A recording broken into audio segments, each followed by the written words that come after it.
Alabado sea Dios. Maravilloso, maravilloso Dios. Bendito sea el Señor. Alabado el nombre de mi Dios. Bendito sea Jehová mi Dios. Aleluya. Bendito el nombre de Jesús. Mi alma te adora, Dios. Mi alma te adora, Señor. Maravilloso tú eres, Dios. Grande, grande es el Señor. Bendito el nombre de Jesús. Aleluya. Mi alma te adora, Jehová. Mi alma te adora, Señor. Bendito sea el Señor. Aleluya. Maravilloso Dios. Te adoramos, Señor. Te adoramos, Dios. Te adoramos, Señor. Maravilloso Dios. Señor, bendiga en esta hermosa noche a todos y cada uno de aquellos hermanos que a bien les place conectarse para estar disfrutando de esta programación. Estamos aquí a través de Una Vida para Cristo por Facebook y Una Vida para Cristo FM490.com. Invitamos a los amigos que se hayan podido conectar, que pueden, ¿verdad?, gustosamente retransmitir la programación, ya que el hermano Gadi no tiene el derecho de autor y el propósito es llevar la palabra de Dios.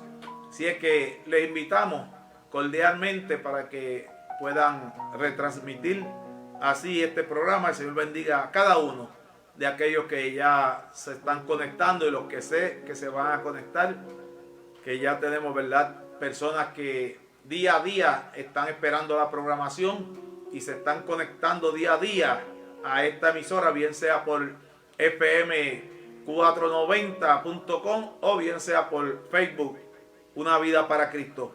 En esta noche, como saben, su programa, la Biblia libro por libro, hemos estado llevando los libros del Pentateuco y hoy pues terminaremos con el libro de Deuteronomio, que es el libro que corresponde ahora. Estuvimos anteriormente trabajando el libro de Números. Y nuestro propósito con esto es que los hermanos amplíen sus conocimientos sobre la palabra. Muchas veces hay libros que son un poco complicados cuando la persona no ha podido entrar al propósito del estudio, pero cuando ellos ya conocen, ¿verdad?, tienen una base de lo que implican los capítulos y lo que implica el libro, a qué se refiere, a dónde es que quiere llevar a uno, pues es bastante diferente para uno poder analizar el libro. Y el libro como le dije, que vamos a estar tratando, este libro de Deuteronomio fue escrito en el año 1406 antes de Cristo, último libro escrito por Moisés, y fue escrito cuando estaban ya en las llanuras de Moab, a punto de entrar a lo que ellos llamaban, ¿verdad?, la tierra prometida o la promesa de Dios. Y el nombre de Deuteronomio quiere decir repetición o copia de la ley. Cuando usted analiza cualquier libro bíblico y busca la definición de Deuteronomio, te va a decir que lo que quiere decir es repetición o, ¿verdad?, una copia de la ley, porque de Éxodo hacia acá en todos los libros se habla sobre la ley que Dios le dio al pueblo de Israel a través de su siervo Moisés. Fue escrito este libro, ese es un término bien importante que es bueno que usted conozca, en el año 40 después del pueblo de Israel haber salido de la esclavitud en Egipto. En el año 40, en el mes 11, fue escrito este libro. Y fue escrito casi en su totalidad por Moisés. Y hago la aclaración porque al final vamos a tocar un punto sobre ello, que casi en su totalidad, excepto el último capítulo, que es muy precioso y maravilloso. Pero cuando analizamos este libro, básicamente se compone en una forma resumida de tres discursos que le llevó Moisés al pueblo de Israel. Y esto fue ante la generación nueva que se había formado en el desierto. Como hablamos en los libros anteriores, ¿verdad?, que Dios le dio una sentencia al pueblo de Israel de que no entrarían a la tierra prometida, y le dio una sentencia de que estarían 40 años en el desierto y que allí pues iba a terminar toda la generación que había salido de Egipto mayores de 20 años en adelante. Y Dios cumplió su palabra. Por eso es que dije que era importante conocer que ahora este libro es escrito a los 40 años de haber salido de Egipto, de la esclavitud, ya a punto de entrar a la tierra prometida. Y se compone completamente en 3 partes. Si usted analiza los 34 capítulos de este libro, los puede leer e interpretar. Se va a tratar solamente de 3 discursos que Moisés le da a aquella nueva generación. 3 discursos que van dirigidos a la nueva generación que fue formada en medio del desierto para tomar las tierras prometidas. Le está dando, antes de comenzar la conquista de esas tierras prometidas, Moisés le está dando esos discursos. Y el primer discurso que encontramos de parte de Moisés, cuando comenzamos ese mismo primer capítulo, está haciendo un recuento histórico de los hechos divinos y los fracasos del pueblo durante su travesía o divagación. O sea, cuando usted comience a analizar esos primeros capítulos, usted va a encontrar que es Moisés haciéndole un relato a aquel pueblo, a aquella generación nueva, y le comienza a hablarle de sus antepasados, de cuando estuvieron allá en Egipto, de cómo Dios los sacó de la tierra de Egipto, las proezas que Dios hizo en el camino durante el periodo de tiempo con la generación pasada, y aún lo que Dios hizo con esta generación nueva, porque era necesario que ellos conocieran y tuviesen una amplia relación con Jehová Dios. A ese propósito, ¿verdad?, estaba queriéndolo llevar Moisés. Dentro de esos términos, de esa divagación, como podríamos decir, recordemos que en capítulos anteriores estuvimos diciendo que ellos estuvieron ya en la frontera a la tierra prometida. Estaban ya por entrar, pero allí, cuando presentamos los fracasos que tuvo el pueblo delante de Dios, Dios no los encontró dignos y los hizo retornar de la llanura donde ya estaban para entrar a la tierra prometida y estar el periodo de tiempo para cumplir los 40 años en medio del desierto. Y dentro de esos hechos que comienza a relatarle Moisés a aquel pueblo nuevo, vemos que le comienza a hablar desde el monte Sinaí, en el monte Oreb, hasta Cades, que fue en ese trayecto que se organizó el pueblo, estableciendo jueces de entre los príncipes del pueblo. O sea, Moisés comienza a relatarle a ellos cómo Dios comenzó a organizar un pueblo nuevo. Y les establecía, ¿verdad?, que dentro de ellos tenían que haber jueces. O sea, que este término de jueces no es un término de nuestra civilización actual. Esto estaba establecido desde aquellos tiempos arcaicos, ¿verdad? Estamos hablando de 1400 años antes de Cristo. Ya se habían estado estableciendo jueces para hacer justicia dentro del pueblo. Y eso lo hizo, ¿verdad?, en el trayecto de Sinaí, es decir, del monte Oreb hacia Cades. Luego, en Cades, frente a la promesa. Qué lindo, ¿verdad?, cuando estamos estableciendo que ya estaban por entrar a la tierra prometida. Pero ahí, él les está haciendo un recuento, Moisés, de que el pueblo salió a explorar, enviaron los exploradores para ver aquellas tierras. Y es historia, ¿verdad?, de los capítulos anteriores que estuvimos diciendo las adversidades de que solamente 2 de los 12 que salieron a explorar las tierras tuvieron un informe positivo de que aquellas tierras eran tierras fructíferas, eran tierras que se podían habitar, eran tierras muy productivas y que si Jehová Dios era con ellos, podrían entrar libremente a aquellas tierras y aquella gente sería como pan comido. Mientras que los otros 10 que fueron a explorar decían que era imposible poder conquistar aquellas tierras, que le metieron miedo al pueblo, ¿verdad?, por las condiciones de la gente que habitaba en aquellas tierras, aún reconociendo que la tierra era fructífera, pero veían algo imposible en poder llegar a ella. Entonces ahí el pueblo se deja llevar por la mayoría de los comentarios y lamentablemente, ¿verdad?, murmuraron contra Dios diciendo que Dios los había sacado de allá de Egipto y ahora pues los iba a entregar a manos de aquellas personas, de aquellos amorreos que habitaban aquellas tierras, para que sus mujeres y sus hijos fuesen, ¿verdad?, abusados de ellos y tomados como cautivos. Pero ya ellos estaban ahí a la entrada de la promesa. Y ahí pues dice que bajo esa rebelión contra Dios y haber hablado contra Dios, murmuraron contra Jehová, dice, para entregarnos en manos de los amorreos. Y encontraron que el fracaso de ellos, lo que ellos veían como que iba a ser una destrucción para aquel pueblo, cuando Dios de antemano ya les había dicho que iban a llegar a esa tierra y que esas eran las tierras que ellos iban a habitar. Entonces ahí vino la sentencia de parte de Dios que no entrarían a la tierra prometida aquella generación antigua. Y Moisés aquí lo que está es haciéndole un recuento, como dije ahorita, le está haciendo un recuento a la generación nueva. Está hablando a una generación nueva en cuanto a este primer discurso donde se hacen los hechos históricos y los hechos divinos como los fracasos de aquel pueblo. Ahí enfrentaron la sentencia en juicio de Dios, y también contra mí se airó Jehová. Le explica a Moisés, ¿verdad? En el verso 37, también contra mí se airó Jehová, diciendo, ¿verdad? Tú tampoco entrarás a la tierra prometida.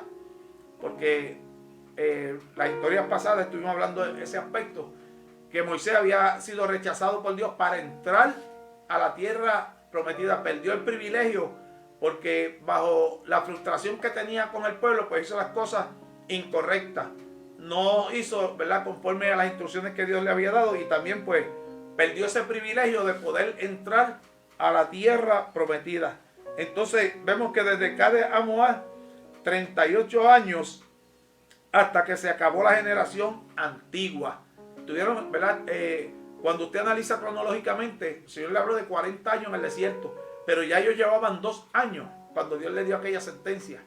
Y ellos estuvieron 38 años más divagando allí en el desierto, yendo de un lugar para otro, ¿verdad? Con la bendición de que ya en ese otro periodo de tiempo había un trato nuevo de Dios con el pueblo, por cuanto tenían ya el tabernáculo.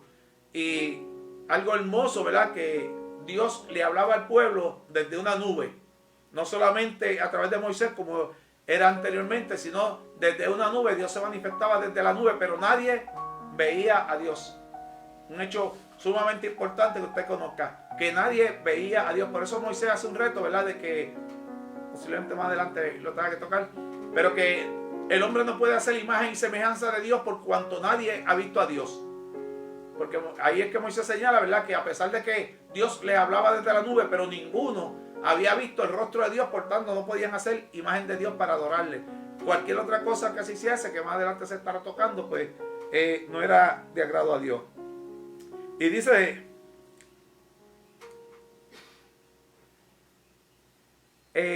ahí habla al pueblo recordándole la conquista de Transjordania, un hecho muy importante, porque cuando hablamos de Transjordania fue conquistada por el pueblo de Israel, pero ese terreno no era parte de la tierra prometida, porque Transjordania es lo que quiere decir al otro lado del Jordán. Está refiriéndose al lado oriente del Jordán, mientras que la tierra prometida para ellos era al otro lado del Jordán.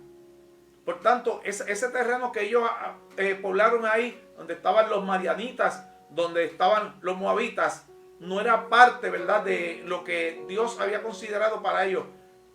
Sin embargo, vemos en el relato que algunos de los patriarcas, 2 de ellos en particular, Rubén y Gad, pues le pidieron a Moisés que intercediera delante de Dios para que esas tierras le fuesen otorgadas a ellos. Pero como les dije, no era parte de la tierra prometida, sino que era al otro lado del Jordán.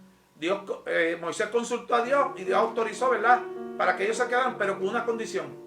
Porque les dijo que no era justo que ellos se quedasen ahí poblando ya una sección de la tierra y que los demás tuviesen que ir a la batalla a conquistar lo que faltaba por conquistar entonces para cada una de las tribus. Y ellos se comprometieron, Luis, ¿verdad?, de que ellos lo que querían era habitar aquellas tierras y estaban dispuestos a seguir con el pueblo hasta conquistar todas las tierras. Es decir, que ellos iban a dar su familia, sus propiedades en aquellas tierras, y todos los que pasaban de 20 años en adelante, que estaban capacitados para la tierra, pasarían a la guerra junto con sus líderes hasta que fuesen tomadas todas las tierras que Dios había prometido. Entonces regresarían a estar con su familia. Y eso Moisés pues presentó que fue de agrado, y le dijo que sí, que bajo esa condición podían habitar entonces ellos esas tierras. Ahí viene también en ese recuento, Moisés les habla a ellos del cambio de liderazgo, porque le está hablando de que ya el tiempo de Moisés estaba por terminar. Ya Dios le había hablado a Moisés del propósito que tenía con él, y le hace saber a su pueblo, ¿verdad?, que ahí ya va a haber un cambio de mando. Y ese cambio de mando, pues ya de antemano usted sabe, ¿verdad?, que iba a recaer en Josué, que estaba todo el tiempo ahí al lado de Moisés, y que fue uno de los dos que habló positivo cuando fueron a explorar las tierras prometidas. Josué y Caleb fueron los únicos dos que hablaron positivo y que dijeron que si Jehová Dios iba con ellos, aquello era pan comido para ellos, que podían habitar aquellas tierras. O sea que en ningún momento tuvieron miedo. También ahí encontramos un punto bien importante, el resumen del pacto. El resumen del pacto, Moisés le hace un recuento a ellos del resumen del pacto en cuanto a que ya Dios había hecho ese pacto con la generación antigua. Dios le había dado las leyes y las ordenanzas de cómo quería que anduviese aquel pueblo a la generación antigua, desde el tiempo de los primeros que salieron, es decir, los padres de estos que habían salido de la esclavitud en Egipto y que habían muerto luego allí en el desierto. Pero con ese pueblo ya Dios le había dado las instrucciones del pacto, de lo que Dios quería que hiciera el pueblo. Y ahora era necesario, ¿verdad?, Moisés hacerle un recordatorio. Por eso les voy a leer en Deuteronomio 4:5, que dice: mirad, yo os he enseñado estatutos y derechos, como Jehová mi Dios me mandó, para que hagáis así en medio de la tierra en la cual entráis para poseerla. O sea, él está recordando a aquella generación nueva, lo que muchas veces se nos olvida a nosotros, ¿verdad?, que periódicamente tenemos generaciones nuevas dentro de las congregaciones por diferentes razones. Gente que viene del mundo, que aceptan a Cristo y están buscando la manera de tener conocimiento de Dios, de tener conocimiento de qué tengo que hacer ahora, cómo tengo que marchar, cómo tengo que caminar, qué Dios espera de mí, qué la iglesia espera de mí. Todas estas interrogantes muchas veces están en esas personas que vienen nuevas al evangelio. Muchas veces vienen familias completas y esas personas, esas familias necesitan un trato particular. ¿Por qué? Porque tenemos que doctrinarlos, porque tenemos que comenzar a enseñarles como nuevos que son. Tenemos que comenzar a tratar con ellos diferente. Y son una generación nueva dentro de la iglesia. Ustedes saben un defecto que muchas veces, ¿verdad?, he observado. Personas que han criado a sus niños en el evangelio, pero a pesar de que esos niños nacieron con sus padres cristianos, yendo a la iglesia desde que eran niños, pero nunca han sido discipulados. Nunca se les ha enseñado, ¿verdad?, el verdadero amor a Dios. Nunca han sido realmente doctrinados como deberían de ser. Y muchas veces usted habla con esos jóvenes y aunque están en la iglesia, aunque se han mantenido ahí, pero tienen una falta de conocimiento de tantas cosas en su vida, que por eso muchas veces terminan apartándose de Dios, porque no se han llevado, ¿verdad?, a un apego a Dios. Cuando hablamos de discipulado, estamos llevando a la persona a amar a Dios, a pegarse a Dios. Y para ello, pues, es necesario introducir en esa persona conocimiento de la palabra de Dios.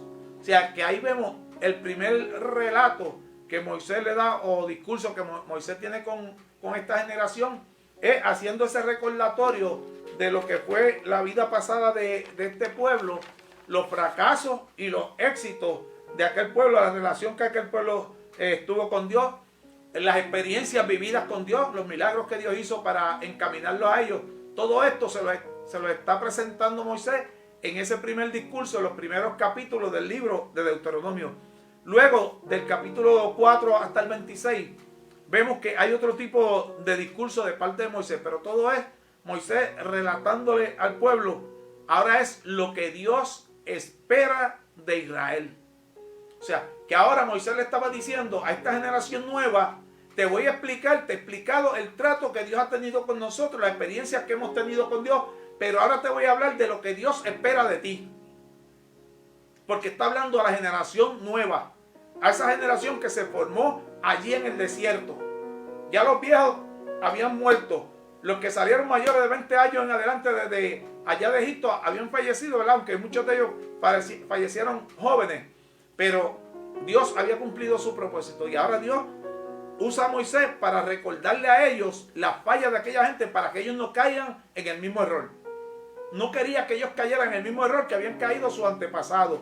Entonces, dentro de la explicación en aquel sermón, ¿verdad?, un poco extenso de lo que Dios espera de ellos, comienza con la explicación de las estipulaciones del pacto.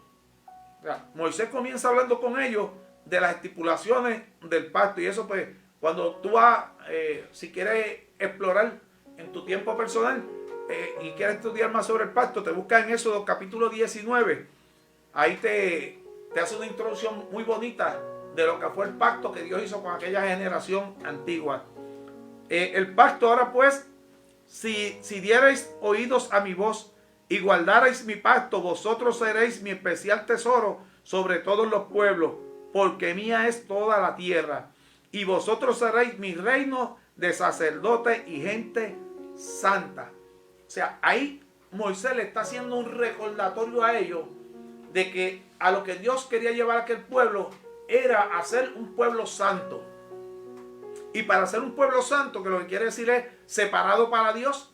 Cuando te hablamos de santidad, una persona que está en santidad, una iglesia que está en santidad, es que está separado para Dios, que está viviendo conforme como Dios ha establecido, que está haciendo las cosas conforme a como Dios quiere que se hagan y no como el hombre quiere que se hagan.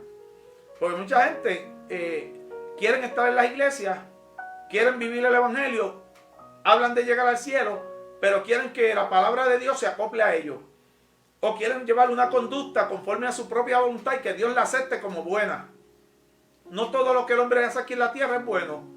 Y no todo lo que hacemos, aunque tengamos un buen deseo, es conforme a lo que Dios quiere que hagamos. Entonces, Moisés le estaba explicando a este pueblo, a esta generación nueva, que ellos tenían un llamado de Dios a ser un pueblo santo, como lo tienes tú y yo. Dios a lo que llama al hombre es a separarse para Dios. A través de la Biblia, cuando decimos, está recibiendo un llamado de Dios, cuando se nos predica la palabra y sentimos que el Espíritu Santo comienza a ministrar en nosotros, a lo que Dios nos está inquietando, a lo que Dios nos está llamando es a cambiar nuestra conducta, a cambiar nuestra manera de vivir, para vivir entonces conforme a Dios, para vivir entonces separado a Dios, porque si, la palabra misma dice que sin santidad nadie verá a Dios, y se refiere, ¿verdad?, a que nadie podrá subir al cielo a ver a Dios. Sin santidad no llegaremos al cielo. Lamentablemente a todo el que muere lo llevamos al cielo con la buena fe de nosotros, lo he dicho muchas veces, pero es solamente con la buena fe de nosotros, porque por la palabra de Dios, por la Biblia, nosotros podemos juzgar que hay personas que no pueden estar en el cielo, porque no han cumplido con lo que Dios establece en su Sagrada Escritura, han vivido contrario a lo que Dios ha establecido. Entonces, de esa manera no se llega al cielo. Pero ahora vemos que Moisés, ¿verdad?, le hace esas expresiones de que ellos son un valioso tesoro para Dios. Fueron escogidos por Dios para un propósito particular. Y se estableció que de este mismo pueblo, ¿verdad?, sería el linaje sacerdotal bajo aquel pacto que Dios había establecido. Que ya como hemos dicho, ¿verdad?, en varias ocasiones en estos programas, con toda la evidencia de la palabra de Dios, que ya aquel sacerdocio que Dios estableció de la descendencia de Aarón ya terminó con la muerte de Cristo. Porque su única función era, ¿verdad?, ejercer el sacerdocio en la práctica de los sacrificios. Esa era la función de los sacerdotes. Ni eran maestros, ni eran enseñadores, no eran doctores en la ley. Solamente ellos estaban para ejercer el sacerdocio, ofrecer los sacrificios, todo lo que fuese relativo a los sacrificios delante de Dios, eso le correspondía a los sacerdotes. Y habían sido escogidos del linaje levítico. Y eso, pues, ya está bastante explicado durante los procesos que hemos tenido de enseñanza. También vemos que en el capítulo 4, el mismo verso 16, también nos dice: porque no os corrompáis y hagáis para vosotros escultura, imagen de figura alguna, efigie de varón o de hembra. Lo que yo decía ahorita, quise sacarlo, ¿verdad?, a relucir, porque es parte de lo que estaba establecido en los mandamientos que Dios le había dado a aquel pueblo, que es lo que nosotros llamamos el pacto. Lo que Dios había pactado con aquel pueblo era que Dios le había dado unas ordenanzas por las cuales ellos se tenían que regir. Entonces, era dirigirse por ellos para mantenerse conforme a la voluntad de Dios. Y Dios iba a hacer por ellos todo lo que fuese necesario. Los estuvo alimentando de forma milagrosa, les proveyó agua de forma milagrosa en medio del desierto, pero tenían que mantenerse conforme a lo que Dios había establecido. Era un pacto entre ellos y Dios, entre el pueblo de Israel y Dios. Pero dentro de ese pacto le prohibía a ellos, ¿verdad?, corromperse en cuanto a hacer imágenes, porque eso es lo que llamamos, ¿verdad?, la idolatría de alguna figura, efigie de varón o de mujer, figuras del sol, de los astros. La palabra expresa todo eso, ¿verdad?, de los peces, de los animales del mar. Dios le prohibió de todo lo que hay sobre la faz de la tierra hacer imagen con el propósito de adorarla. Y hay un término, ¿verdad?, que a uno, pues, porque dice en la palabra que adoraban piedra y madera, porque lo que adoraban era lo que ellos mismos hacían, y hacían, ¿verdad?, una escultura y luego la presentaban como un dios, y ellos mismos se inclinaban y servían a lo que ellos mismos habían creado, a la piedra, como dice la palabra, a la piedra y a la madera. Lamentablemente mucha gente se han mantenido, ¿verdad?, sin el conocimiento de la palabra de Dios, y encontramos que aún en nuestros días, cuando hay tanto conocimiento, mucha gente, pues, mantiene estas prácticas. ¿Por qué?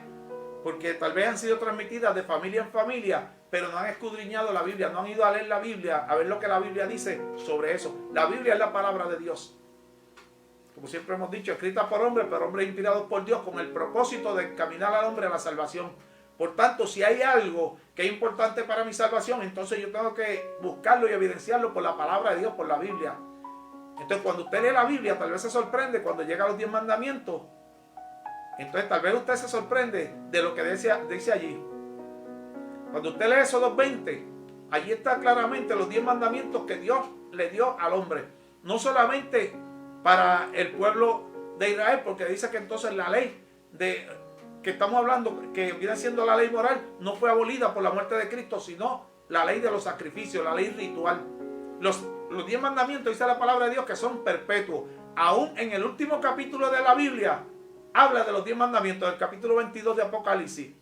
Ahí menciona sobre los mandamientos, porque ahí la palabra dice que son perpetuos, que son para siempre. Y mientras el hombre exista, hay que cumplir con esos mandamientos porque lo estableció Dios. Y cuando usted lea Éxodo 20, va a ver que ahí Dios prohíbe la idolatría. No es que estamos inventando, sino que estamos explicando la palabra de Dios conforme a lo que Dios le había ordenado y había pactado con el pueblo de Israel. Y le estaba hablando al pueblo, ¿verdad?, de los mandamientos como enseñanza y ley. Le estaba diciendo a esa nueva generación que eso no era solamente un escrito por estar escrito, porque ya eso de antemano había sido escrito por Moisés, porque Dios le dio las instrucciones. Y además estaban las piedras de los 10 mandamientos, que se guardaba como un tesoro, ¿verdad?, en lo que se conocía como el tabernáculo. Pero era, ¿verdad?, una enseñanza que era ley de parte de Dios. Cuando usted lee en esos capítulos, va a ver en la forma en que Él le pide al pueblo que transmitan ese conocimiento, esa ley, de unos a otros. Dice de una forma simbólica que la pongan como en su frente, como si la estuviesen leyendo.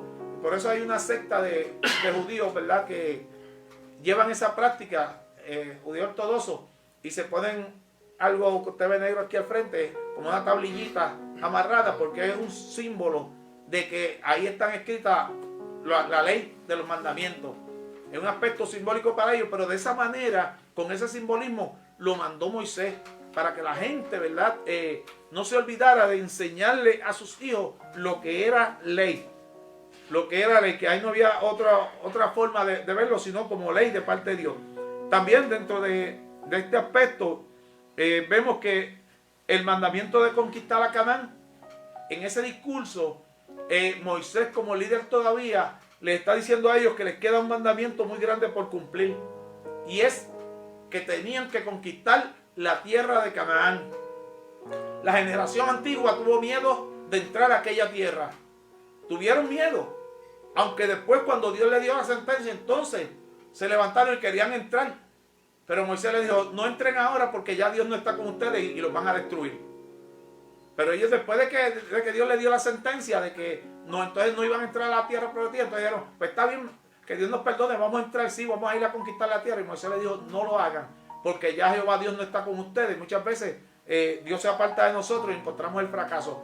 ahora Él le está diciendo a este pueblo nuevo, a esta juventud, pueblo más joven, esta nueva generación, que tienen la responsabilidad, que Dios no le iba a entregar en bandeja de plata, porque Dios le había dicho que ellos tenían que entrar a luchar, pero que Dios iba a hacer con ellos.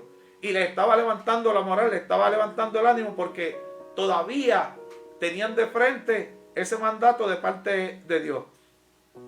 El mandamiento de recordar al Señor, ¿verdad? En el capítulo 8 de Deuteronomio, casi todo el capítulo habla de lo importante que es recordar al Señor, a Jehová Dios, en la vida de cada uno de ellos. Que bien importante que día a día, ellos viviesen recordando la grandeza de Dios. Igualito que en estos días. Así de indispensable que nosotros día a día pensemos en lo grande que es Dios, lo maravilloso que ha sido, la misericordia que ha tenido con todos nosotros. Pero también recordemos que es necesario que nosotros busquemos de Él, que nos acerquemos a Él y que busquemos agradarle. Cuando nosotros llevamos esa preocupación que dice Moisés, de preocuparnos por pensar día a día en el Señor, ahí podemos tal vez caer en cuenta cómo yo estoy delante de Dios, cómo está mi vida delante de Dios. Pero ¿cómo yo voy a saber cómo yo estoy delante de Dios si no conozco de la palabra de Dios? Porque entonces es necesario yo conocer lo que Dios demanda para saber si estoy bien o mal.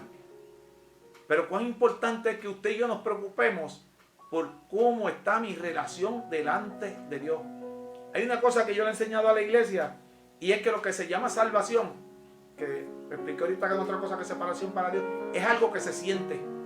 Cuando tú estás bien delante de Dios, tú sientes una paz interna, y tú sientes algo que nosotros llamamos una llenura del Espíritu Santo, que es algo que la palabra de Dios nos dice que el Espíritu Santo habita en nosotros, pero habita en aquellos que han aceptado a Cristo. Esto es una profundidad en la palabra, pero dice que el mundo que está viviendo fuera de la voluntad de Dios no tiene el Espíritu Santo morando en ellos. Porque hay que tener, ¿verdad?, una relación íntegra con Dios, y desde el momento en que nosotros comenzamos a cambiar, que decimos yo quiero cambiar mi vida, yo quiero que Dios ministre mi vida, yo quiero que Dios me cambie, dice que la palabra que desde ese momento el Espíritu Santo comienza a bregar con esa persona, comienza a inquietar a esa persona, porque hay personas que comienzan de esa manera, inquietándose. ¿Qué me falta para agradar a Dios? ¿Qué me falta para buscar de Dios? ¿Qué me falta para estar bien delante de Dios? Entonces, cuando comenzamos a inquietarnos de esa manera, el Espíritu Santo de Dios va a comenzar a bregar dentro de nuestro corazón, a inquietarnos lo que nos falta, de qué tenemos que desprendernos y qué tenemos que traer a nuestra vida, porque tenemos que hacer cambios en nuestra vida. Si yo sigo como era antes y mi vida no cambia, la palabra dice arrepentíos y convertíos. Entonces es necesario que yo me arrepienta de las cosas malas que he hecho, pero también tengo que cambiar. Entonces el hombre de Dios y la mujer de Dios tienen que transformarse. Por eso cuando ve que una persona viene al evangelio, cuando usted la ve el tiempo en la calle, diga, Dios, pero ese es fulana o ese es fulano, se ve diferente. Tú tienes que verte diferente cuando vienes a Cristo. No puedes seguir siendo el mismo que eras antes, en nada. Tu vida tiene que cambiar completamente, porque se refleja en ti la paz de Cristo, el amor de Cristo, y lo que tú vas a representar para la sociedad y para la humanidad es algo que se refleja, es algo que la gente a la distancia lo ve. Hemos tenido experiencias, la he narrado, ¿verdad?, de gente que se ha acercado de momento a nosotros, no los conocemos y de momento vienen. Ustedes son cristianos, ¿verdad? Sí, somos cristianos, humildemente somos siervos de Dios. Necesito que usted ore por mí. Wow. Y ha habido gente que han venido y han comenzado, ¿verdad?, a desahogar sus problemas, sus situaciones, porque han visto algo diferente. Mientras no te vean diferente a lo que eras antes, mira, hermano, posiblemente es porque te falte una verdadera conversión en tu vida, unos verdaderos cambios. Entonces Moisés les estaba hablando, ¿verdad?, del mandamiento sobre la justicia propia, recordándole sus rebeliones. Este pueblo se había rebelado mucho en contra de Dios, o sea, la generación antigua. Y ahora Moisés le está recordando, ¿verdad?, que tiene que haber una justicia propia. Y eso pues está ahí trazadito, ¿verdad?, en la palabra. Esa justicia propia tiene que estar en el corazón de cada uno de nosotros. Que tenemos que ser, ¿verdad?, con nuestro prójimo, con todo aquel que nos rodea. No solamente con aquel que es de mi misma fe. Yo no puedo ser, ¿verdad?, un ejemplo con un cristiano y ser otra persona con aquel que no le sirve a Dios o que no le sirve de la misma manera que yo. Porque tal vez yo sea el canal que pueda llevarlo a él a la verdadera palabra de Dios, a que llegue a los cambios que Dios quiere. Pero tengo que amar y ser justo con toda la humanidad que está alrededor mío. Y eso Moisés se lo estaba recordando a aquel pueblo, ¿verdad? Porque era una generación nueva. En este mismo tema que estamos llevando, ¿verdad? Que Dios espera de Israel, Dios le dice a través de Moisés, les hace ver que de Jehová dependen las bendiciones y las maldiciones.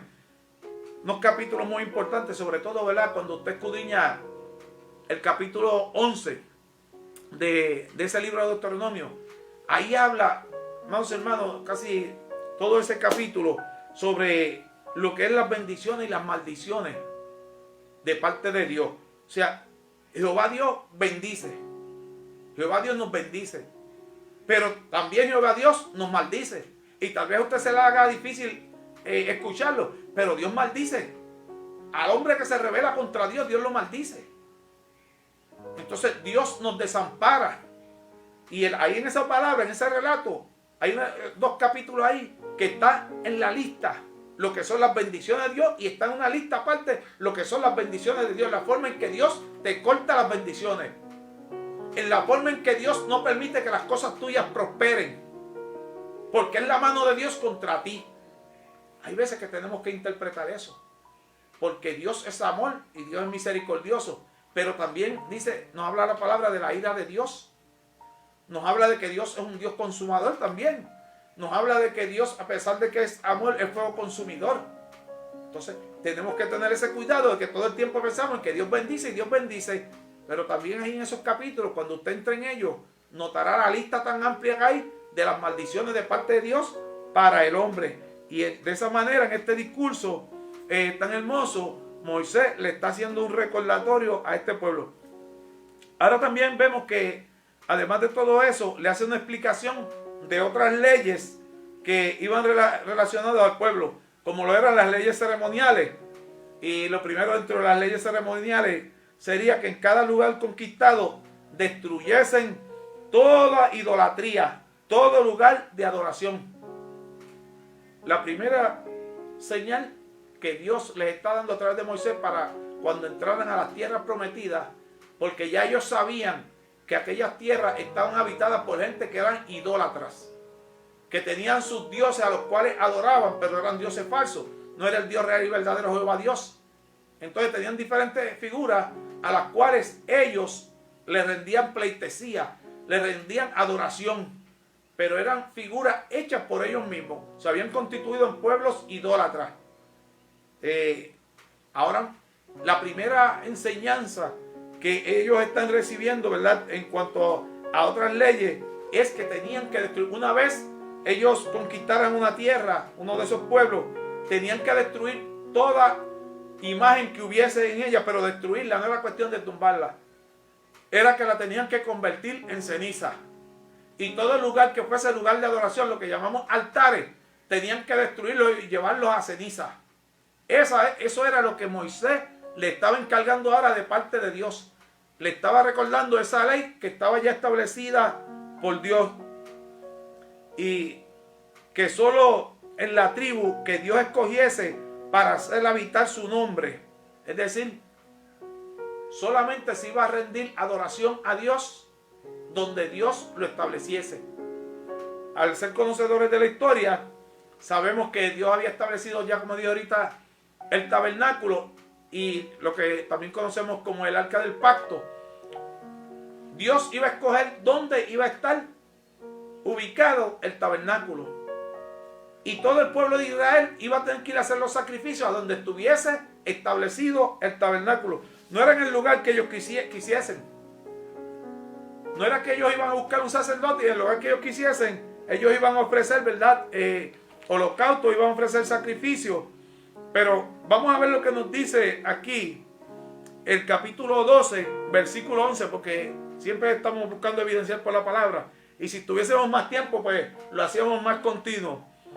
Dice el verso 11: y al lugar que Jehová vuestro Dios escogiere para hacer habitar en él su nombre, allí llevaréis todas las cosas que yo os mando, vuestros holocaustos y vuestros sacrificios, vuestros diezmos y las ofrendas elevadas de vuestras manos y todo lo escogido de vuestros votos, para que hubierais prometido a Jehová Dios.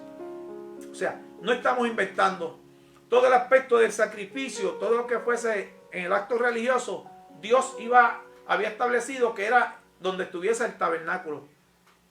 Sabemos adelantando que más adelante, cuando entran las tierras prometidas, pues Dios estableció el tabernáculo en Jerusalén. Y eso va a ser parte de otra historia preciosa, pero ese fue el lugar, adelantando, ¿verdad?, para otros libros más adelante, donde estuviese el tabernáculo, el arca del pacto de Dios. Ahí era que ellos iban a ir a adorar a Dios y a hacer su sacrificio. Encontramos en la Biblia un mal ejemplo en cuanto a ello. Un mal ejemplo, ¿verdad?, triste y lamentable, que fue el ejemplo de Jeroboam, que unos 475 años después de esta generación, Jeroboam vino a ser rey de Israel. Cuando se dividió el reino de Israel, ¿verdad?, entre Jeroboam y Roboam. Roboam era de la descendencia de David, hijo de Salomón. Y Jeroboam, pues, por las discrepancias que había entre el pueblo, Jeroboam había tenido que irse huyendo porque Salomón procuraba matarlo. Y dice que se fue huyendo y estuvo abrigado, ¿verdad?, allá en Egipto por un periodo de tiempo. Luego de que muere Salomón y comienza a reinar su hijo, entonces regresa. Y el pueblo comenzó a pedirle, ¿verdad?, que interviniese porque el hijo había puesto unas cargas mayores. Roboam había puesto cargas mayores al pueblo de lo que ya estaban y no podían con los impuestos que el gobierno les exigía y las cuotas. Y le pidieron a él, y así surgió la división de lo que era el pueblo de Israel. Esto es un adelanto. Pero este mismo Jeroboam, que se constituye en rey de 10 de las 12 tribus que formaban el pueblo de Israel, se hizo rey de 10 de ellas. Pues entonces viene y bajo un celo de lo que era la adoración, porque el pueblo entonces bajaba de estas 10 tribus, iban a Jerusalén a hacer la adoración, porque era lo que estaba establecido.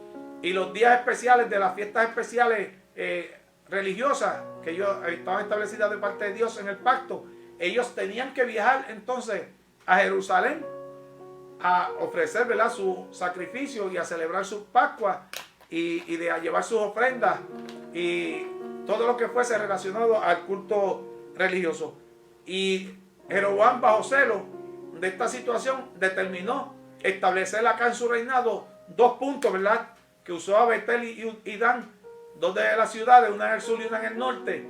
Y en ella, miren el error, lo que Dios había prometido, hizo 2 becerros de oro para que fuesen adorados y para que el pueblo se moviese a adorarlo, desobedeciendo grandemente lo que Dios había establecido. Porque Dios había prometido, o sea, había prohibido la idolatría y había establecido el lugar donde se iba a adorar. Aparte de eso, el sacrificio tenía que ser ofrecido por levitas. Y él estableció sacerdotes que no eran de la descendencia levítica. O sea, fueron varios los desastres que cometió Jeroboam, ¿verdad?, siendo rey. Por eso duró tan poco. Y Dios le sentenció que su reinado no iba a prevalecer y que de su descendencia no iba a quedar ni un solo varón. La palabra en versión antigua usa un término, ¿verdad?, meante a la pared, para que usted interprete. Cuando usted lee en una versión y dice meante a la pared, se refiere al sexo masculino, que no iba a quedar ni uno de su descendencia, porque Dios no lo iba a permitir para que no hubiese herederos de parte de él. ¿Por qué? Porque desobedeció todo lo que Dios había mandado a aquel pueblo que no hiciera. O sea, se fue en contra de la voluntad de Dios. Y también vemos aquí cómo Moisés toca las leyes civiles de los jueces, los alguaciles que habían de poner en todas las ciudades, los cuales juzgarían al pueblo con justo juicio. Eso lo vemos en el capítulo 16, creo que el versículo 18, establece, ¿verdad?, que serían establecidos los jueces y los alcaldes, pero con el propósito de establecer un buen juicio sobre el pueblo. Actualmente, a pesar de que tenemos jueces y alcaldes, pero no necesariamente vemos el buen juicio, ¿verdad? Muchas veces vemos muchas injusticias, pero no son de parte de Dios, sino de parte del hombre. Pero Moisés le está recordando estas leyes a este pueblo, porque ya breve ellos van a comenzar a funcionar como una nación con sus terrenos y todo. Por eso es que está tocando estos puntos. También le tocó, ¿verdad?, en esos capítulos lo que fueron las leyes sociales, los derechos del rey, los derechos de los levitas y los derechos de los profetas, que cada uno de estos personajes tenía unos derechos particulares, inclusive, ¿verdad? El rey, que dicho sea, Dios sabía de antemano que el pueblo iba a pedir reinado, y lo vamos a ver dentro de un momento. En la tercera parte, como dije, esto se compone de tres discursos de parte de Moisés. El tercer discurso que Moisés trae de parte de Dios, lo que Dios hará. Lo que Dios hará. Estamos viendo lo que Dios quería que hiciera el pueblo. Ahora es lo que Dios hará. Le va a estar hablando sobre lo que Dios hará. Moisés les pone al pueblo claramente las bendiciones que enfrentaría Israel si mantenía fidelidad al pacto establecido por Jehová. Comienza de esa manera a hablarle una introducción de lo que Dios iba a hacer con ellos y por ellos. Pero dependía de la fidelidad que ellos mantuviesen a Dios. Así nos pasa con nosotros también en nuestro diario vivir. Hay unas promesas de parte de Dios, hay unas bendiciones preciosas de parte de Dios, pero dependen de que nosotros mantengamos esa fidelidad a Dios. En estos días hemos estado hablando de lo que es intimidad con Dios. Que nosotros como cristianos, como creyentes, tenemos que intimidar más con Dios. Giuliani, su programa esta semana, usaba ese término. Cuán importante es que nosotros aprendamos que tenemos que intimidar realmente con Dios. Estar más cerca de Dios. Pasar más tiempo en relación íntima con Dios. Yo tengo mi relación con Dios cuando me voy en oración. Cuando me voy a hablar con Dios. Yo sé que no estoy hablando solo. Porque muchas veces yo he estado hablando a Dios y Dios me ha hablado a mí. Yo hablando con Dios y Dios hablando a mí. Dios contestándome. Son experiencias vividas. Porque cuando Dios nos está demandando a nosotros que oremos. Y dice que oremos en todo tiempo. En los tiempos difíciles, en los tiempos de abundancia, en los tiempos de escasez. Dice que en todo tiempo nosotros clamemos a Dios, que oremos a Dios. Entonces, ese clamor, esa oración no puede ser en vano. Dios está escuchándola. Y Dios muchas veces está escuchando y respondiendo a la vez. Hay algunas en las que Dios mantiene un silencio, pero de acuerdo a cómo sea tu intimidad con Dios, a cómo sea tu relación con Dios, la integración que tú tengas con Dios, entonces vas a tener experiencias grandes y positivas con Dios. Recordemos que la intimidad más grande que yo encuentro en la palabra de Dios era la intimidad de Moisés, que hablaba con Dios. Dice la palabra que hablaba cara a cara con Dios, y Dios mismo lo habló. Ninguno como Moisés, que hablaba cara a cara con Dios. Entonces, una manifestación demasiado grande, ¿verdad?, para lograrse este tiempo. Pero sí, nosotros cuando hablamos con Dios, aunque no lo vemos, pero Él está ahí escuchando. Estamos intimidando con Dios, estamos llevando nuestros problemas, estamos llevando nuestras situaciones, estamos orando por nuestros seres queridos, estamos orando por aquel que necesita, por aquel que te ha pedido la oración, estamos intercediéndonos por los otros, y eso es lo que Dios ha mandado a su pueblo. Entonces, cuando nosotros entramos, hay quienes lamentablemente son egoístas y oran solamente por ellos, por sus necesidades, sus problemas. Y Señor, dame esto. Señor, necesito un carro. Señor, cámbiame la casa. Señor, cámbiame a mi esposo. Señor, cámbiame a mi esposa. Y oran solamente por sus situaciones personales. Se olvidan de que lo más importante es que tú interceder por el prójimo. Porque tus necesidades, si tú estás en las manos de Dios, Dios conoce tus necesidades. Cuando nosotros estamos en una integridad con Dios, Dios ya tiene un compromiso, como está prometiéndole a este pueblo. Si ustedes le son fiel, Dios le va a dar todo esto que Dios ha prometido. Y así está con la iglesia hoy día. Si nosotros mantenemos fidelidad a Dios, no tenemos ni por qué pedirle a Dios, porque Dios conoce nuestras necesidades y de antemano nos va a estar supliendo y proveyendo. Entonces también le presenta de igual manera las maldiciones que enfrentaría si desobedece al pacto. Como le dije ahorita, ¿verdad? Usted lo puede escudriñar leyendo, ¿verdad?, en estos capítulos del 26 en adelante hasta el 34, que termina el libro de Deuteronomio. Va a encontrar también, ¿verdad?, esa lista tan grande de las bendiciones y las maldiciones, y ahora con un carácter más firme, porque ahí está tratando, ¿verdad?, las maldiciones que enfrentaría si desobedecía el pacto. Había un pacto puesto por Dios para ellos, y si lo desobedecía, pues ahí ustedes tienen la lista. En otras palabras, le está diciendo, aquí ustedes tienen la lista, están por escrito, de todas las maldiciones que van a recaer sobre ustedes si se van en contra de Dios.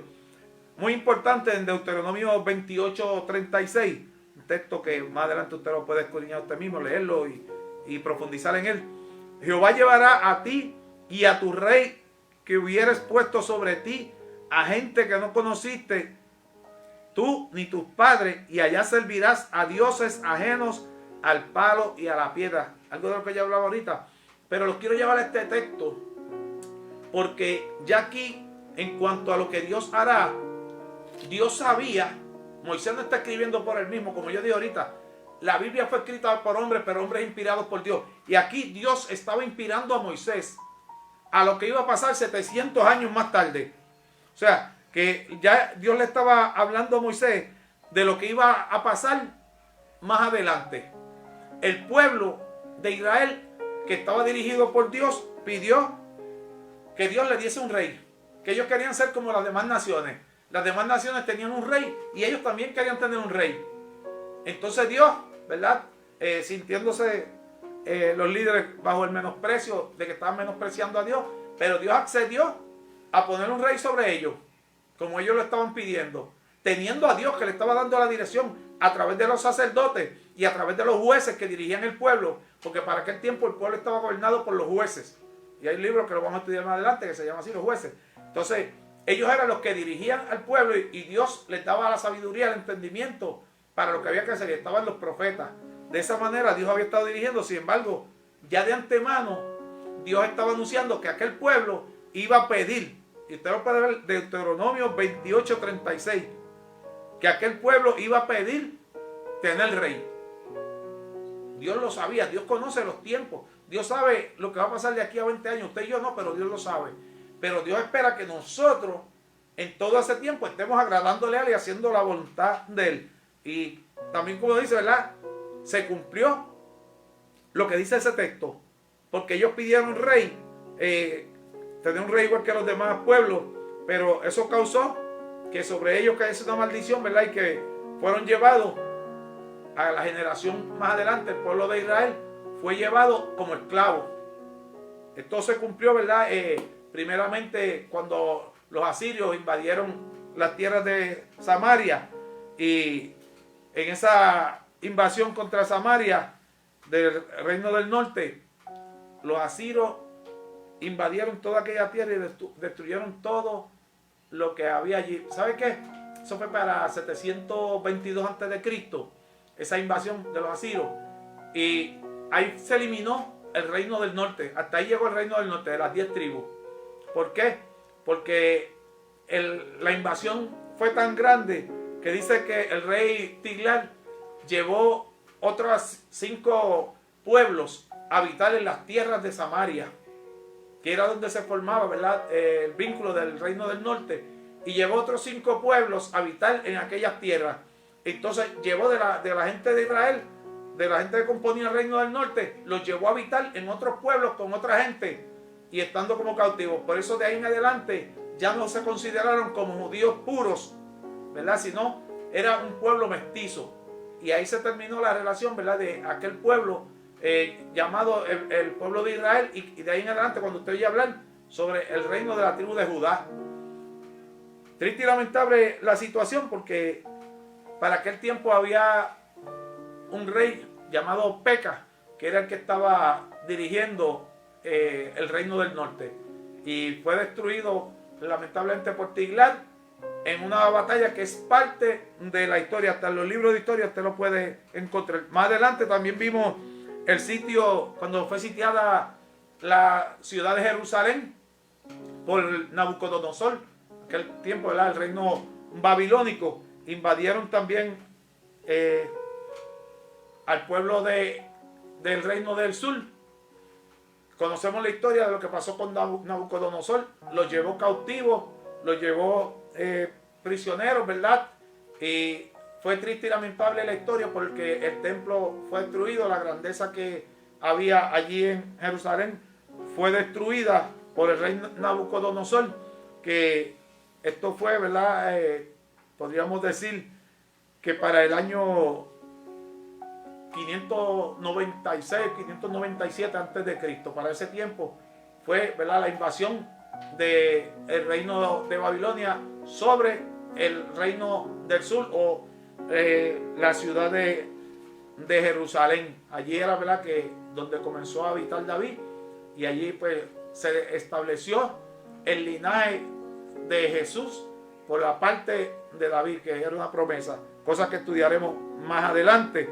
Pero el cumplimiento de lo que Dios estaba hablando en este último libro de Moisés, lo vimos viendo, o sea, pasado casi 1500 años después, se dio el cumplimiento de algo que se hizo profético.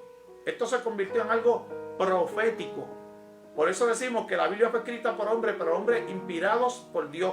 Moisés no estaba escribiendo de parte de él, sino lo que Dios le revelaba y lo que Dios quería que allí se escribiera. En el libro de Lamentaciones, capítulo 1, verso 18, hay un verso muy bonito, ¿verdad?, que siempre me ha llamado la atención, que dice: Jehová es justo, yo contra su palabra me rebelé, oíd ahora, pueblos todos, y ved mi dolor. Mis vírgenes y mis jóvenes fueron llevados en cautiverio. Ahí está hablando, el libro de Lamentaciones fue escrito por Jeremías, y está hablando dentro de esas lamentaciones por lo que había pasado su pueblo. Sus mujeres, sus vírgenes, sus niños habían sido llevados, ¿verdad?, en cautiverio. Y eso pues él manifestaba el dolor que había, ¿verdad?, en su corazón por aquella situación que había enfrentado el pueblo. ¿Y todo por qué? Por la desobediencia a Dios, porque se habían apartado del pacto. Estableció ahí Moisés el pacto que Dios había establecido de antemano con la generación antigua. Ahora lo que hace un recordatorio a ellos, y dentro de estos términos de lo que Dios quería hacer, Dios quería cambiar al mediador. Algo muy importante. Moisés, al momento de escribir este libro, ya tenía 120 años. 120 años. Y ahí, en el capítulo 31, Moisés le pasa el batón, como decimos, ¿verdad?, en nuestro argot.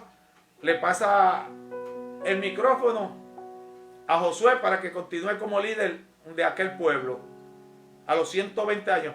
Pero dice la palabra, miren qué hermoso, dice la palabra que teniendo 120 años y no había perdido el vigor, la fortaleza, ni estaba ciego. O sea, habla la palabra de la condición en que se mantenía aquel hombre a los 120 años. ¿Por qué? Porque vivía conforme a Dios y estaba cumpliendo un propósito de Dios, aunque el propósito originalmente era que él entrase al pueblo a la tierra prometida, pero el haber desobedecido a Dios le costó no poder él entrar a apreciar la tierra prometida. Dios había predice la rebelión del pueblo después de que Moisés muera. Ahí en esos capítulos también Dios habla, ¿verdad?, de que después de que le está diciendo que después de que Moisés parte, el pueblo se va a rebelar nuevamente contra Dios. Le está diciendo a Josué: mira, después de que yo parta, este pueblo se va a rebelar contra Dios. Y eso pues iba a ser allá en la tierra prometida, una vez entrasen a Canaán. Termina el capítulo 24. Dije al comienzo, ¿verdad?, estamos en el preciso tiempo, que este libro se compone de 34 capítulos. Este capítulo, ¿verdad?, muchos teólogos, usted puede buscar, yo tengo muchos libros para estudiar, y a través de los tiempos, los eruditos más grandes de la palabra han determinado que este último capítulo fue escrito por Josué, porque revela, el que habla de la muerte de Moisés. Por tanto, Moisés no lo puede escribir, el último capítulo. Hasta que entran los consejos y el paso del batón, está Dios usando a Moisés. Pero ahora este último capítulo relata la muerte de Moisés. Por tanto, Moisés no lo podía escribir, porque no lo escribió de antemano, sino que todos los eruditos de la palabra, ¿verdad?, han determinado, conforme a los diferentes estudios a través de todos estos tiempos, que fue escrito ese último capítulo por Josué y añadido al libro, ¿verdad?, de Deuteronomio. La muerte de Moisés, que se dio allá en el monte Nebo, a la cumbre del Pisga, en los campos de Moab. Importante, en los campos de Moab, en el bosque Nebo, porque Dios le había dicho que no iba a entrar a las tierras prometidas. Y Moab era la frontera para entrar a las tierras prometidas. Y de aquel sitio Dios le permitió subir a aquel monte alto y desde allí ver la llanura y ver la hermosura que esperaba al pueblo conforme a como Dios le había prometido, y que aquellos primeros con los cuales Dios batalló junto a Moisés para tratar de llevarlo a disfrutar aquella tierra, no lo pudieron disfrutar, pero ahora esta nueva generación iba a tener el privilegio de entrar a aquellas tierras, y Moisés tuvo el privilegio de verlo, pero dice que allí en Nebo murió Dios, perdón, murió Moisés, y dice que Dios tomó su cuerpo y lo enterró. Nadie sabe dónde Dios lo enterró. Dice que fue allí, pero nadie sabe dónde Dios. ¿Por qué Dios lo hizo así? Tal vez porque si el pueblo hubiese tenido el cuerpo de Moisés, todavía hubiesen estado idolatrando a Moisés en vez de a Dios. Y como Dios conocía la mente y el corazón de esta gente, pues Dios decidió, él mismo dice que Dios mismo lo enterró, y eso lo dice en el capítulo 34 del libro de Deuteronomio. Así es que en esta noche, hasta aquí hemos llegado, ¿verdad? Con esta explicación sobre el libro de Deuteronomio, un recuento para que usted se interese. El propósito de esto es que usted se motive a escudriñar la palabra de Dios, que usted se motive a comenzar a leer para ver de lo que el pastor le está hablando. El pastor Leonardo Morales habló esto y esto, yo quiero leerlo en la Biblia, a ver si eso es cierto, y comienza tú a buscar en ese libro de Deuteronomio y en los demás libros que hemos estado estudiando, y tal vez te llevan a otros libros y vas a estar aprendiendo de la palabra, y tal vez el Espíritu de Dios te ministra a tu corazón, tocándote personalmente, porque hay versos, ¿verdad?, que cuando lo leemos llegan a nuestro corazón y nos ministran. Wow, a mí me falta esto, wow, qué clase de experiencia, yo tengo que cambiar conforme a esa experiencia. Y eso es lo que ¿verdad?, queremos provocar a través de tu programa, La Biblia libro por libro. Aquí tenemos, ¿verdad?, unas menciones: oración por Felipe Hernández, se está pidiendo la oración por Felipe Hernández. Amarín Febu, oración por todos los pacientes de diálisis, para que Dios les dé sanidad y paz espiritual y los acerque a Cristo, para aceptarlo como su único Salvador, y por mi familia, para que nos una para acercarnos a Él también. Qué lindo suena eso, Marín. Estás pidiendo algo con sabiduría. Estás pidiendo algo con sabiduría. No sé si está viendo el programa, pero lo que está pidiendo, ¿verdad?, la oración que ella ha pedido es una oración de sabiduría, y la felicito, porque cuando comenzamos de esta manera y otros comienzan a orar y a interceder, Dios comienza a obrar y a cambiar las cosas. Elizabeth pide oración por su nieta, que mañana empieza la escuela, y por todos los niños. Amén. Estas son las que tenemos, ¿verdad? Ok, pues vamos a estar en este momento orando, ¿verdad? Esta es una parte sumamente importante. Allá en su hogar, le pido que me acompañe. Yo sé que mi amada esposa está conectada. Sé que casi toda la iglesia del Cedro está conectada, la iglesia Casa de Salvación. Y le voy a pedir que me ayuden, ¿verdad?, en estas tres peticiones que tenemos frente a nosotros. Padre amantísimo, Dios del cielo y de la gloria, en este momento vengo, Señor, delante de ti, mi Dios amado. Tú sabes, Señor, que la primera petición la hace Gadi, Dios amado, Señor, dueño, Dios, de esta emisora, Dios, que tú has puesto en su corazón, Dios, junto a Ana, Señor.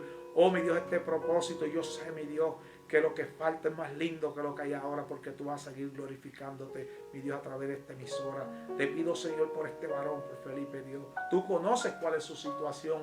Oh, mi Dios, yo no la conozco, Señor, ni tengo que indagar en ello. Solamente hay una petición para que tú bregues con esa vida. Glorifícate, Dios. Pongo mi mano sobre su nombre y que seas tú haciendo, Dios.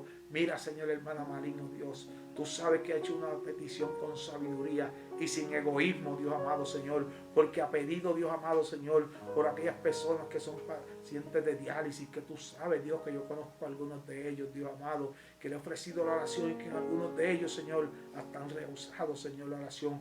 Pero ella ha pedido, Señor, que oremos, que intercedamos, Señor, por esas vidas. Yo te pido, Dios, que tú seas glorificándote, Dios amado, Señor, en ellos, Dios. que tú les des experiencias personales, Dios, que tengan sanidad, Dios amado. Tú sabes lo fuerte y difícil que es ese proceso, Dios amado, y tal vez ella tenga algún familiar, Dios, pasando, Señor, por esos procesos. Te pido, Dios, que tú te glorifiques y pongas tu mano, Dios, pues tuyo es el poder y la gloria, Señor. Mira, mi Dios amado, Señor, ella ha pedido por su familia, Dios amado, Señor, por su hogar, Dios amado. No sé cuál sea, mi Dios, la plenitud de su relación contigo. No sé cómo estén delante de ti, mi Dios amado, pero sí te pido en este momento, Dios, que ella está pidiendo, Dios amado, Señor, que tú, mi Dios, bregues con ellos, que tú trabajes, Señor, con su familia, Dios amado, Señor, para ellos acercarse, Señor, más a ti, mi Dios. Ella quiere un acercamiento mayor a ti, mi Dios amado, Señor, que en sueños, oh Dios, en revelaciones tú le hables, Señor, que tú seas ministrando y glorificándote, Señor, en su vida, en su esposo, en sus hijos, Dios amado, Señor. Seas tú haciendo la obra, porque ella, mi Dios, ha manifestado fe, Dios. Ha manifestado el mejor deseo, Dios, por su familia en este momento, Dios. Mira Elizabeth, Dios, que presenta, Señor, su nieta que comienza en la escuela, Dios. Tú sabes la problemática que tenemos, Señor, con la condición del riesgo, Dios, de enviar a estos niños a las escuelas, Dios amado, Señor. Pero nosotros lo que podemos es ponerlos en tus manos, Dios, para que seas tú, Señor, el que te glorifique y que seas tú el que les deje abrigo, Dios. Tú sabes que yo oro, Señor, por los niños de la iglesia. Oro por mis nietos, Dios amado, Señor, porque reconozco, Dios, que hay peligro, Dios amado, pero yo sé que tú das una cobertura y hasta el día de hoy, Señor, has estado tú ahí guardándolos, Dios.